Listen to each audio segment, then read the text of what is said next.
আসসালামু আলাইকুম রহমতুল্লাহি বারাকাতুহু। কাছে এবং দূরের যে যেখান থেকে আমার ভিডিওটা দেখছেন সবাই ভিডিওটা শেয়ার করে দিবেন। আজকে কথা বলবো জিলহজ মাসের প্রথম 10 দিনের ফজিলত সম্পর্কে। আল্লাহ পাক রব্বুল আলামিন কোরআনে কারীমের মধ্যে বলেন, ওয়াল ফজরি ওয়া লায়ালিন আশর, শপথ উষার। আল্লাহ তাআলা পরবর্তী আয়াতের মধ্যে বলেন, ওয়া লায়ালিন আশর, 10 রজনীর শপথ। 10 রজনীর শপথ। ইবনে আব্বাস রাদিয়াল্লাহু তাআলা আনহু বলেন যে এই 10 রজনী দ্বারা উদ্দেশ্য হলো জিলহজ মাসের প্রথম 10 দিন।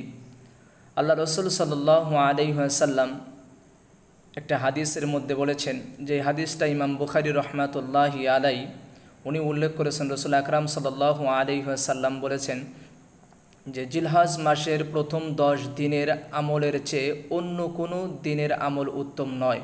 সাহাবায়ে কেরাম জিজ্ঞাসা করলেন, ইয়া রাসূলুল্লাহ, জিহাদও কি উত্তম নয়?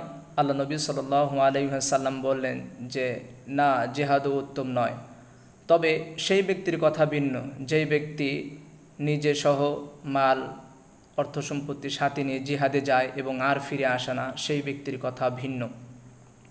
এজন্য আমরা চেষ্টা করব যে জিলহজ মাসের প্রথম 10 দিন আমরা ইবাদত বন্দেগী করব।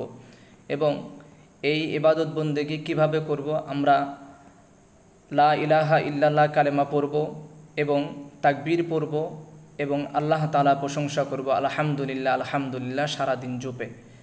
এরকম করে আমরা ইবাদত বন্দেগী করতে পারি।